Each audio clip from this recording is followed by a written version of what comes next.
नमस्ते दोस्तों। आज सुनिए वे लफंगे लड़के। निधि, यह स्टॉल ले ले। आरती की नजरें निधि के चुस्त टॉप पर जमी थी और निधि के चेहरे पर झुंझलाहट थी। रख लो, बाद में अपने बैग में डाल लेना।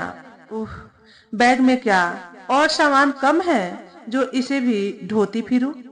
यहाँ से निकलते वक्त थोड़ा सा ध्यान रखा करो। बाहर चाय की दुकान पर खड़े हुए लफंगे। अब क्या मैं मन मर्जी के कपड़े भी नहीं पहन सकती हूँ? और वैसे भी आज तक उन लोगों ने ना कुछ कहा है, ना कोई ऐसा व्यवहार किया है जिससे मुझे कोई परेशानी हो। और तो और, उस दिन मेरी स्कूटी स्टार्ट नहीं हो रही थी तो उन लड़कों ने ही ठीक कर दी थी, वरना मेरा एग्जाम भी मिस हो जाता। बेवकूफ है तू। जरा अपने सेंसेस को जगा कर रखा कर।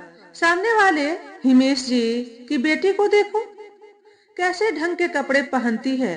और आज तक उसने, मम्मी प्लीज मुझे किसी से कंपेयर मत करो, कहती हुई निधि इतनी तेजी से भागी कि आरती उसे स्टॉल पकड़ा ही नहीं पाई।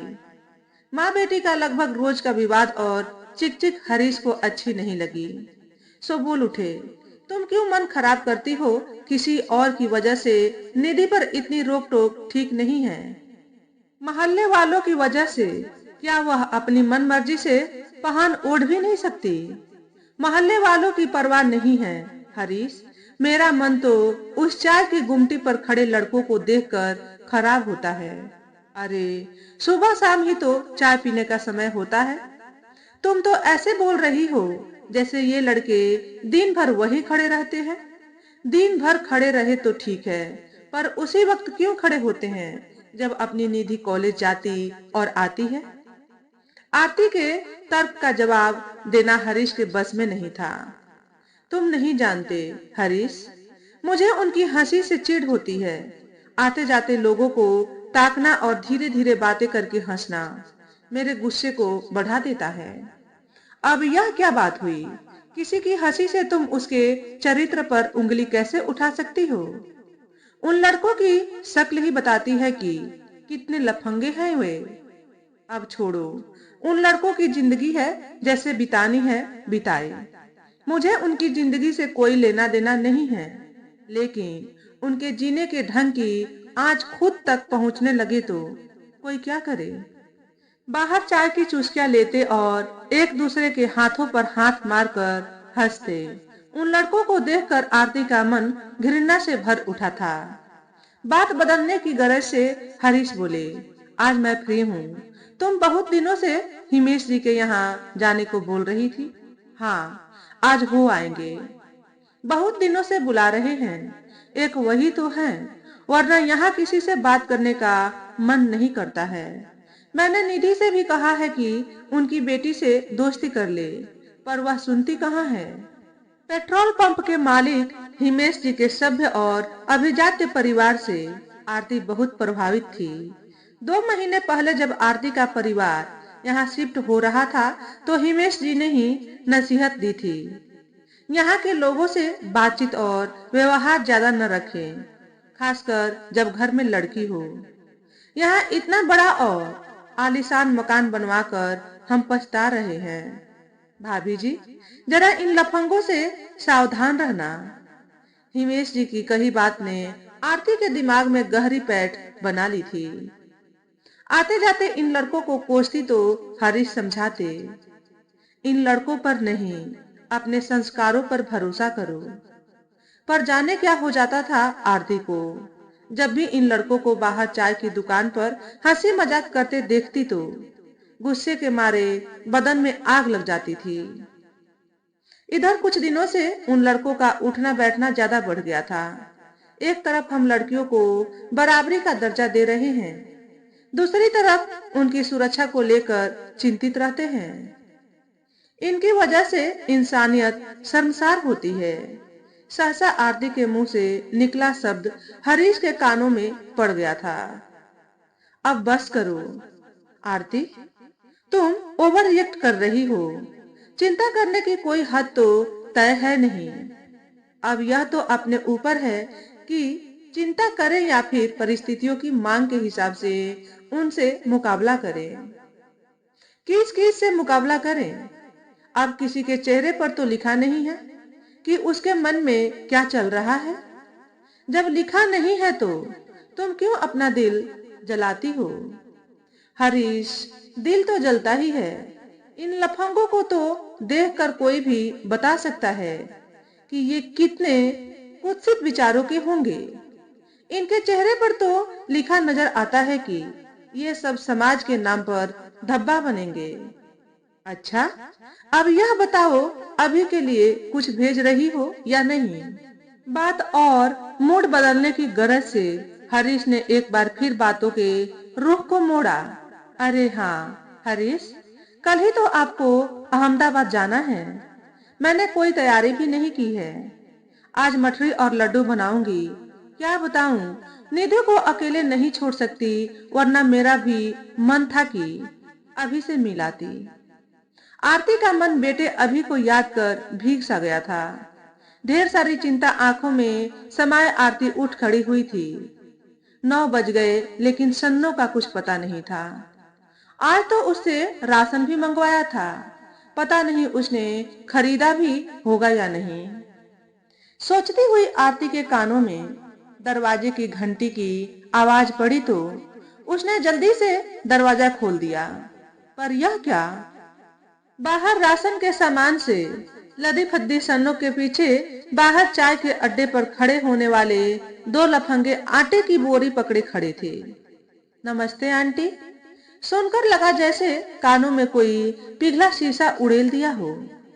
आरती की भाव भंगिमा देखकर आटे की बोरी वहीं रख वे लड़के चलते बने। उनके जाते ही आरती सन्नू पर बुरी तरह से फट पड़ी थी। देख सन्नू, हम बेटी वाले हैं, ऐसे में किसी को भी घर में लेकर चले आना ठीक नहीं है। मेम साहब, बेटी वाले हम भी हैं, इतनी तो पहचान हमें भी है। आदमी को आदमी समझना सीखो। सन्नो बड़बड़ा रही थी। उसका मूड खराब करके आरती अपने काम को बढ़ाना नहीं चाहती थी। सो बात को वहीं छोड़कर वह नरमी से बोली, हमारी किसी से निजी दुश्मनी तो है नहीं। घर में लड़की है, सो चिंता बनी रहती है। तो खुद ही देख, ये लफंगे से लगने वाले लड़के सुबह शाम यहीं खड़े रहते हैं। आटा मारते हुए सन्नू ने कहा, ये बच्चे भी हमारे आपके जैसे परिवारों से हैं, अकेले रहते हैं, पढ़ाई करते हैं, थोड़ा बाहर हंस बोल लेते हैं तो क्या हुआ? ये लड़के यहाँ के नहीं है क्या? नहीं, कोई कोर्स कर रहे हैं। तो इतना सब कैसे जानती है? इनके लिए शाम की रोटी मैं ही बनाती हूँ। इस खुलासे के बाद तो आरती का मूड ही खराब हो गया। जाने सन्नो ने उन्हें क्या क्या बताया होगा। दूसरे दिन हरीश अहमदाबाद चले गए तो आरती ने खुद को घर में कैद कर लिया। ऐसे में सन्नो एक ऐसी खबर लाई कि आरती का दिल और दिमाग दहल गया। मुंह अंधेरे नुक्कड़ पर कोई एक लड़की को कार से ढकेल गया था। आधे अधूरे कपड़ों में उस लड़की को तमाशा बना दुनिया देखती रही। इन लड़कों के कहने पर सन्नो ने खुद की ओढ़ी शॉल उसे दी। चाय की गुमटी वाले अब्दुल चाचा के आश्वासन पर ही उस लड़की को उन लड़कों ने अस्पताल पहुंचाया। बेचारे डर भी रहे थे, पुलिस थाने का कोई चक्कर न हो। हिमेश जी ने तो दूर से ही हाथ जोड़ दिए थे। आप ही बताओ मेम साहब, आदमी ही आदमी की मदद ना करे तो उसकी बड़ी बड़ी बातें किस काम की? हिमेश जी के पास 2-2 गाड़ियां खड़ी रहती है, पर जरूरत के समय साफ मना कर दिया।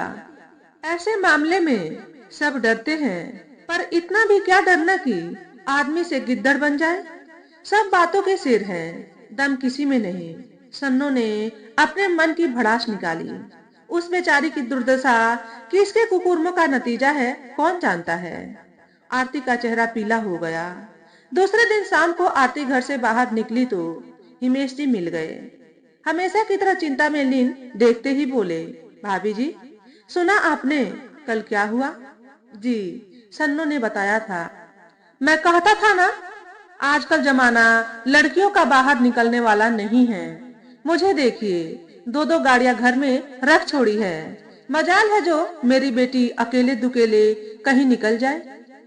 मैं तो कहता हूँ आप भी अपनी बिटिया को यूं अकेले बाहर न जाने दिया करें। गाड़ी नहीं है तो कम से कम ऑटो कर दीजिए। 4-5 दिन पहले उसकी स्कूटी भी शायद खराब हो गई थी। आरती समझ गई थी कि उन्होंने उन लड़कों को निधि की स्कूटी स्टार्ट करते देख लिया था और अब वे एक अच्छे पड़ोसी होने का फर्ज उन दबे ढके शब्दों में उसे आगाह करने की कोशिश कर निभा रहे थे। आज जाने क्यों आरती को हिमेश जी की बातों से कुछ कोफ्त सी हुई। उन्हें लगभग टालती हुई सामने बने पार्क की बेंच पर बैठ गई। सुबह से जी मिचला रहा था। शायद कल रात हुई घटना ने उस पर असर किया था। हिमेश जी की पत्नी अपनी बेटी सुप्रिया के साथ आती दिखी। वहां खड़े दोनों लड़कों ने उसे अजीब नजरों से देखा, फिर मुंह घुमा लिया। आरती ने आज तक सुप्रिया को किसी से बातचीत करते नहीं देखा है। हिमेश जी ने बताया था कि उनकी बेटी रिजर्व स्वभाव की है। अरे भाभी जी, आज अकेले? भाई साहब नहीं दिख रहे हैं, अहमदाबाद गए हैं। चलिए, किसी चीज की जरूरत हो तो बताइएगा। कर्तव्य पूर्ति करके हिमेश जी की पत्नी अपने घर के भीतर चली गई। सामने चाय की गुमटी में बैठे उन लड़कों की ओर आरती की नजर गई। लड़के? हाँ, लड़के ही तो थे। जाने क्यों लफंगे शब्द की अनुगुंज सुनाई नहीं दी। पार्क में खिले गुलाब की फूलों की ओर हाथ बढ़ाते बच्चों को माली ने डांटा। आरती की नजर उन फूलों की ओर गई। एक दिन सुबह की सैर करते हुए उसके आंचल से कांटे अटक गए थे।